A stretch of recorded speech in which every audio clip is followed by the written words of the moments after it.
नमस्कार, मैं नीलम भदौरिया, प्रधानाध्यापिका, प्राथमिक विद्यालय पहरवापुर, विकास खंड मलवा, जनपद फतेहपुर। आज हम फिर उपस्थित हैं नए पाठ के साथ। हमारा परिवेश कक्षा 4, पाठ का नाम है कैसे बने घर। बच्चों, कैसे हैं आप?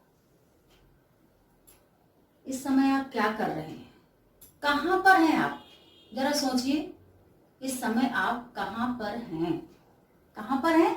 अपने अपने घरों में। एक बात और बच्चों, यदि आप कहीं बाहर खेल रहे हैं या सड़क पर टहल रहे हैं, अगर किसी ने आपको डराया या किसी वजह से आप वहां से हटना चाहते हैं, तो आप कहाँ जाएंगे जहां पर आप अपने आप को सुरक्षित महसूस करेंगे? अपने घर। बच्चों, अब मैं आपको थोड़ा पीछे ले चलती हूँ। घड़ी की सुई को थोड़ा उल्टा घुमाइए। चलिए हमारे साथ पीछे आदि मानव काल में। आदि मानव, या हम ये कह सकते हैं कि पहले, बहुत पहले मनुष्य कहाँ रहते थे? आपको पता है? तब घर बनाना उन्हें नहीं आता था, वो नहीं जानते थे घर। तो अभी अगर आप चित्र में देखेंगे तो आप मेरी बात समझ जाएंगे। आदि मानव या पहले के हमारे मनुष्य जब जानवरों की खाल पहनते थे, उन्हें घर बनाना कुछ भी नहीं आता था। वो नहीं जानते थे कि किसे क्या कहते हैं।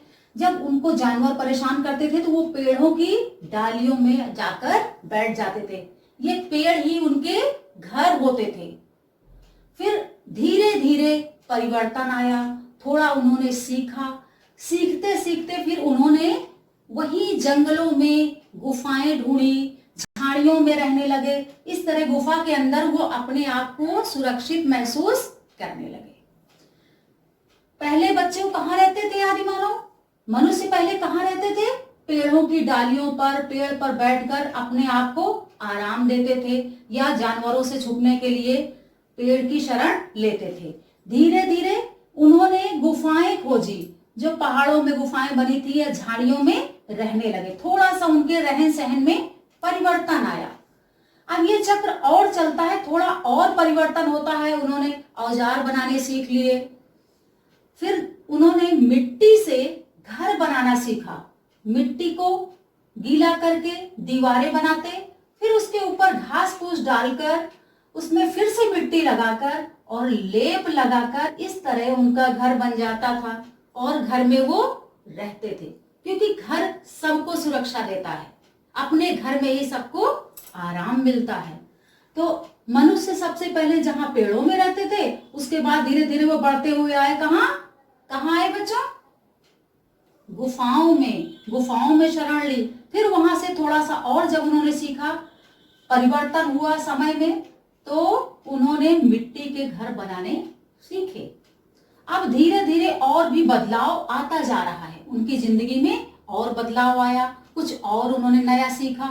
सीखते सीखते उन्होंने बांस की बम्बुओं से उनकी लकड़ियों को लगाकर मिट्टी की दीवारों के ऊपर छप्पर डालकर उससे थोड़ा सा अच्छा घर बनाने लगे। तो देख रहे हैं बच्चों, आप पीछे से चलते हुए चले आ रहे हैं, कितना परिवर्तन होता जा रहा है। आपके देखते ही देखते आपने देखा होगा बहुत सारा परिवर्तन। अभी बहुत सारा परिवर्तन तो आपको भी करना है।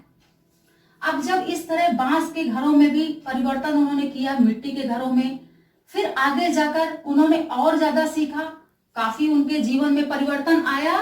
तब उन्होंने आगे जाकर पक्का घर बनने लगा, ईंट मोरम सीमेंट का बनने लगा, और उसमें यदि छत नहीं डालते तो खपरेल डालकर भी भवन बनने लगा। इस तरह देखिए कितना ज्यादा बदलाव आता जा रहा है। जब खप्पर डाल के, उन्होंने खपरेल डाल के सुंदर सुंदर घर बनाए। आजकल तो देखते हैं बहुत अच्छे बंगले बने हुए, उसमें भी खपरेल पड़े हुए होते हैं, सुंदरता के लिए लोग डलवाते हैं। धीरे से और बदलाव आता है। लोगों ने 1 मंजिला और 2 मंजिले घर बनाने शुरू किए। अब मनुष्य ने 2 मंजिला घर बनाना प्रारंभ किया, उसमें तरह तरह के टाइल्स लगवाने प्रारंभ किए।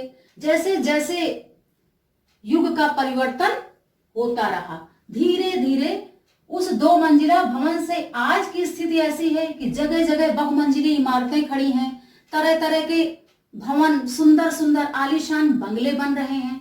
और एक बात बच्चों, इस समय तो आप देखिए कि घर में पहले और अब में कितना परिवर्तन है। आप देखिए, अब तो घर में किचन अलग बना है, ड्राइंग रूम अलग है, बाथरूम है, टॉयलेट है। पहले लोग अपने घरों में शौचालय नहीं बनवाते थे या नहीं बना हुआ था, लोग खेतों में शौच के लिए जाते थे, परंतु अब हर घर में शौचालय बना हुआ है और उसका लोग प्रयोग कर रहे हैं। तो बच्चों, आपने देखा कि जीवन चक्र में मनुष्य ने कैसे कैसे बदलाव करके और कहां कहां किस घर में पहुंच गया। अब तो आप जानते होंगे आपका घर कैसा बना है, कच्चा बना है, पक्का बना है, उसमें टाइल्स लगे हैं, किचन अलग है, ड्राइंग रूम अलग है, या पूरा एक कमरा है। अपने आसपास भी देखिएगा, आपको कच्चा घर भी मिल जाएगा, आपको बांस का घर भी मिल जाएगा, आपको 2 मंजिली इमारत भी मिल जाएगी। अगर आप शहर जाते हो, महानगरों में जाते हो, तो आपने बहुमंजिली इमारतें भी देखी होगी। आज आपने देखा कि ये कैसे बने घर, तो अब आप बता सकते हैं कि ऐसे बने घर। इन घरों को आपने देखा कि कच्चा घर मजबूती में कम होता है, लेकिन पक्का घर बहुत मजबूत होता है, आंधी तूफान में टिका रहता है। और एक बात और, घर छोटा हो या बड़ा हो यह मायने नहीं रखता, सबसे महत्वपूर्ण है कि घर में स्वच्छता और घर सुव्यवस्थित होना चाहिए। आप हमारी बात समझ गए होंगे हम क्या कहना चाह रहे हैं। घर में स्वच्छता जरूर होनी चाहिए। घर के जो कूड़ा करकट निकलते हैं, कचरा निकलता है, उसकी व्यवस्था होनी चाहिए कि कहाँ उसे फेंकना है। यदि आपने अपने घर का सारा कूड़ा बाहर फेंक दिया, ये तो अच्छी बात नहीं है, आपकी गलियां गंदी हो जाएंगी। अगर आपके घर के बाहर या घर के अंदर कूड़ा सड़ता रहा तो उससे मच्छर मक्खियां पनपेंगी और बीमारियों से आप ग्रसित हो जाएंगे। इसलिए कचरा प्रबंधन बहुत जरूरी है। कचरा प्रबंधन का अभिप्राय है कि कचरे का निस्तारण करना। हम एक कार्य कर सकते हैं कि कचरे को 2 भागों में या 2 समूह में विभाजित करते हैं। पहला समूह वह है जो सड़ने वाला हो, गलने वाला हो, जैसे सब्जियों के छिलके, फलों के छिलके, बेकार जो खराब हो गए हो वो फल, इस तरह की वस्तुएं उसमें रख सकते हैं पहले समूह में। दूसरे समूह में टॉफी बिस्किट के जो रैपर हैं, प्लास्टिक की बोतल हैं, आपकी चूड़ियां हैं, ऐसे सामग्री जो सड़ती गलती नहीं है, उनको आप देख सकते हैं ये करके कि यदि आप समूह 1 का जो कचरा है उसको किसी गमले में आप डालकर और मिट्टी से बंद करके रख दीजिए। समूह 2 का जो कचरा है उसको भी किसी गमले में डालकर और बंद करके रख दीजिए। जब आप थोड़े दिन बाद खोलेंगे तो आप देखेंगे कि समूह 1 का जो कचरा है वो बच्चों मिट्टी में ही मिल गया है, लेकिन समूह 2 का जो कचरा है वो बिल्कुल वैसा ही वैसा है। एक बात सोचिए, यही कचरा जब सड़क में पड़ा रहता है या किसी के खेत में पड़ जाता है तो क्या होता है? ये पॉलीथीन न सड़ती है न गलती है। वो हमारे लिए, हमारे खेतों के लिए, हमारे पर्यावरण के लिए बहुत ही नुकसानदेह है। इसलिए बच्चों, इसकी व्यवस्था करना बहुत आवश्यक है। इन कूड़े करकट को एक सही जगह पर पहुंचाने के लिए हम 4R का प्रयोग कर सकते हैं। प्यारे बच्चों, कचरा प्रबंधन में जो सड़ने वाला कचरा है उसको तो आप खाद बनाकर अपने गमलों में इस्तेमाल कर सकते हैं, लेकिन जो नहीं सड़ने वाला है उसको 4R के अनुसार प्रयोग कर सकते हैं, अर्थात रिड्यूस, रिफ्यूज, रीयूज, रिसाइकिल।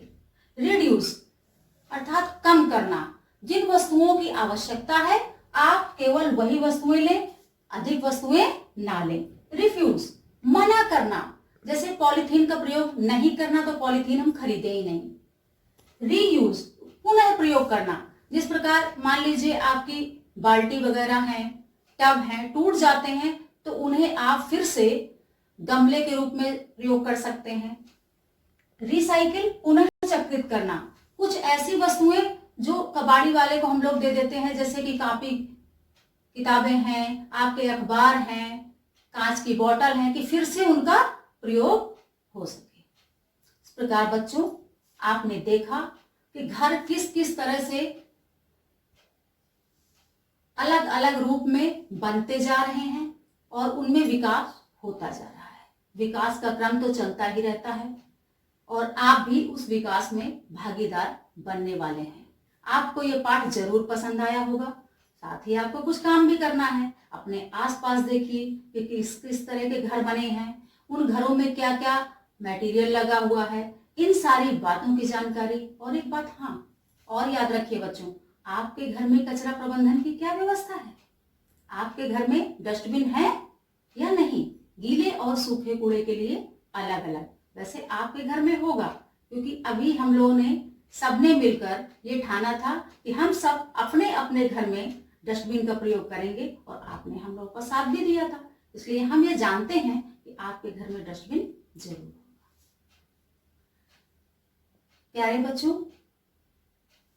हमें उम्मीद है कि ये पाठ आपको बहुत पसंद आया होगा और यदि आपको ये वीडियो अच्छा लगा है तो हमारा वीडियो देखने के बाद लाइक करिए, सब्सक्राइब करिए और कमेंट करिए, साथ ही शेयर भी करिए। कल फिर मिलते हैं एक नए पाठ के साथ। धन्यवाद।